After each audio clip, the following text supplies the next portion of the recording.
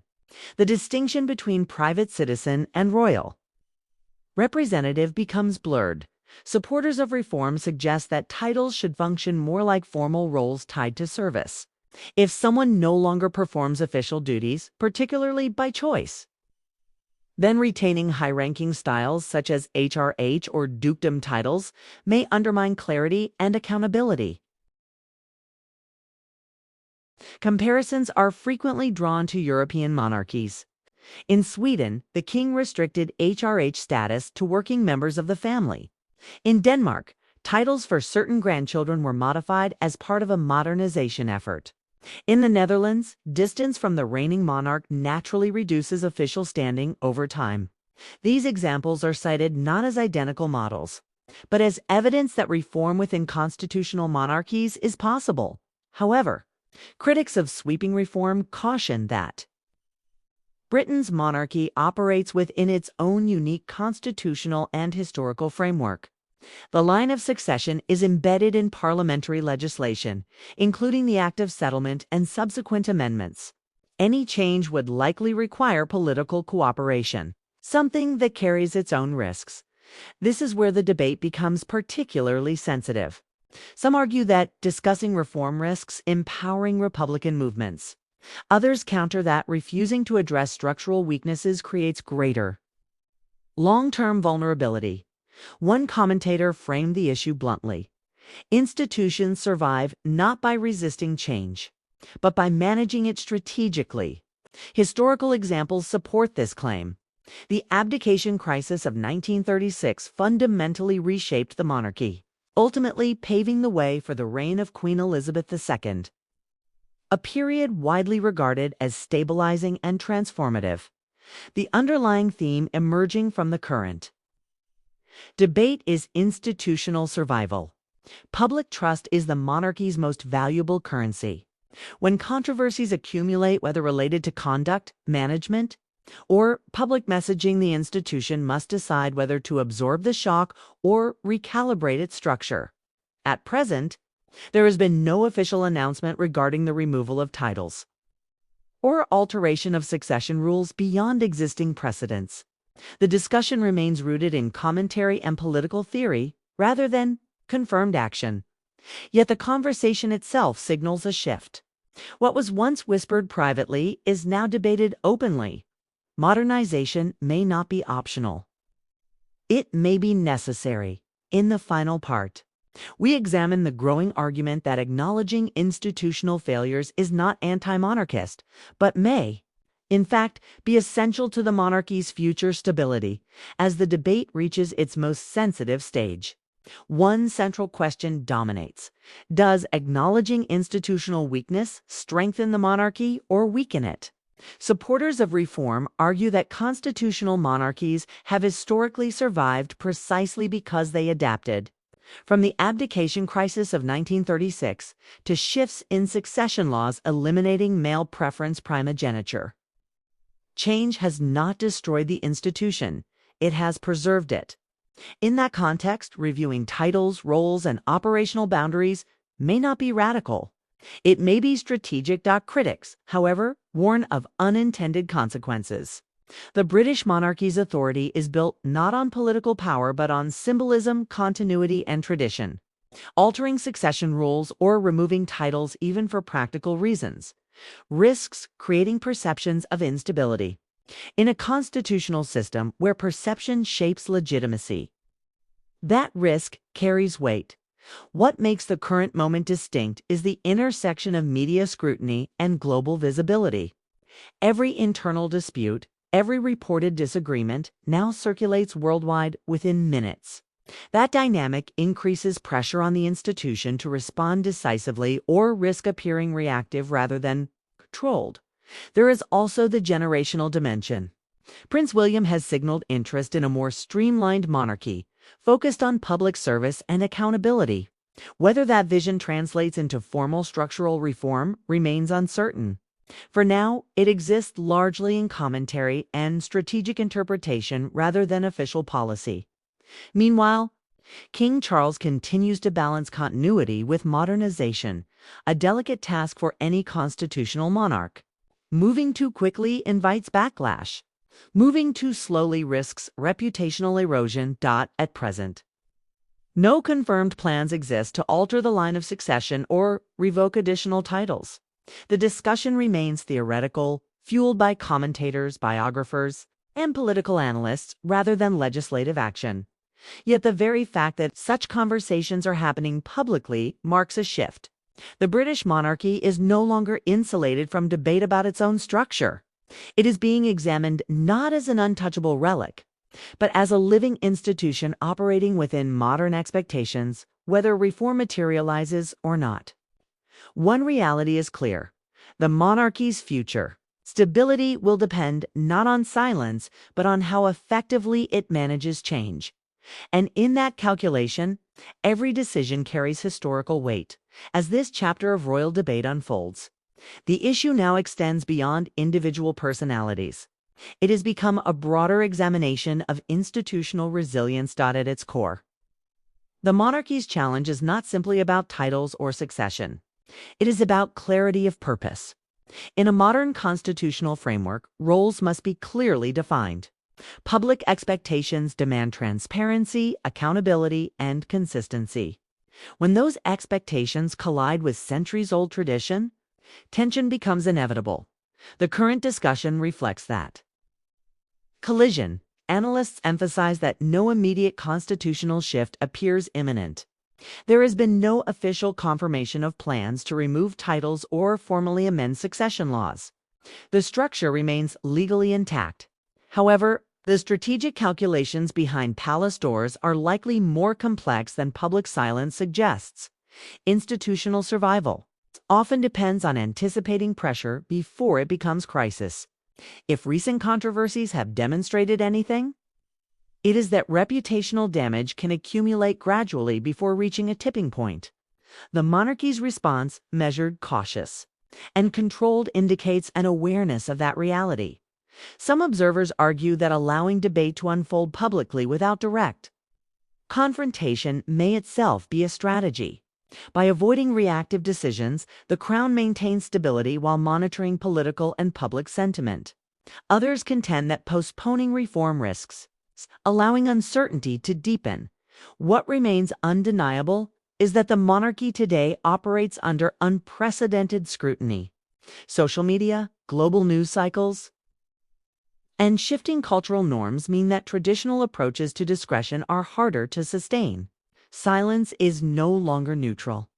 It is interpreted. The generational transition also looms large. As the institution gradually moves toward its next era, questions about modernization will not disappear. They will likely intensify. Whether reform takes the shape of streamlined titles, clarified duties, or subtle policy adjustments, adaptation appears inevitable over time. For now, the line of succession stands unchanged. Titles remain formally intact, but the conversation itself signals evolution. The British monarchy is being evaluated not only as a symbol of heritage, but as a contemporary institution expected to justify its structure in constitutional systems. Longevity belongs to those who adapt carefully, not recklessly, but deliberately. And as debate continues, one conclusion emerges clearly: the monarchy's greatest strength may not be tradition alone, but its capacity to evolve while preserving continuity. The story, far from ending, is entering its next phase.